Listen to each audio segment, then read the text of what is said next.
On a eu de la chance de pouvoir travailler avec Radar Film et Netflix pour faire un film autour de Loup-garou de tierce-lieu.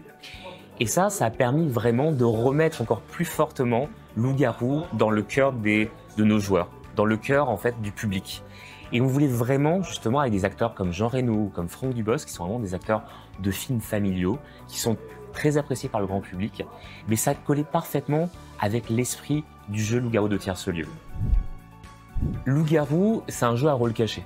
Et c'est un jeu qui est devenu iconique. C'est-à-dire que, notamment en France, mais pas qu'en France, aussi en Espagne, en Allemagne, c'est un jeu qui est iconique parce que c'est ce côté-là, en fait, de rôle caché, d'aller bluffer, d'aller chercher où est le loup-garou, de démasquer ce loup-garou. Mais en fait, cette mécanique de jeu qui est simple et qui permet en fait de faire du jeu de rôle d'une certaine manière, mais de manière, on va dire, plus facile et plus accessible. Ça a été vraiment quelque chose de nouveau et vraiment qui a vraiment changé le jeu de société en Europe.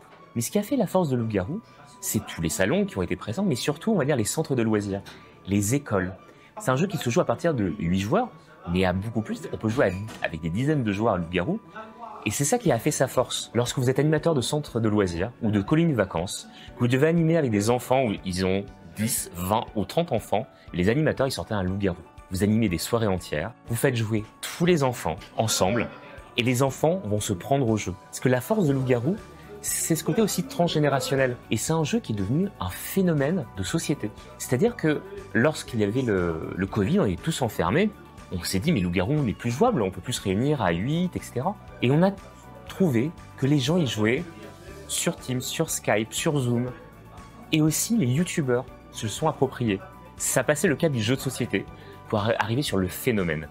Et c'est pour ça qu'on a été contacté par un producteur de films, mais aussi par Fary et Panayotis Pasco pour en faire aussi une émission télé.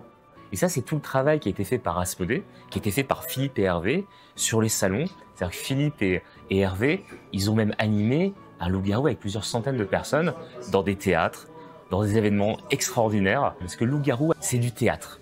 C'est un vrai théâtre dans lequel chacun a un rôle, va jouer, va tenter de bluffer les gens autour de la table. Et ça peut durer de longues discussions, de longues conversations. Et là, il faut avoir un bon maître de jeu qui soit capable de parfois orienter un peu la conversation dans le jeu. Et en fait, ce qui est génial, c'est que Fary et Pana sont des total fans de Loup-garou. Ils y jouent depuis des années, des années, des années. Et surtout, ils voulaient en faire un objet qui était un hommage au jeu de société et pas juste un produit dérivé. Ils en ont fait cette télé-réalité sous forme de jeu, parce que c'est ça qui est très important. Notre jeu, on connaît ses forces, ses grandes forces, et on considère que notre jeu, c'est vraiment un jeu qui a encore un potentiel de développement à travers le monde, mais aussi en France. Parce que c'est ça qui est important.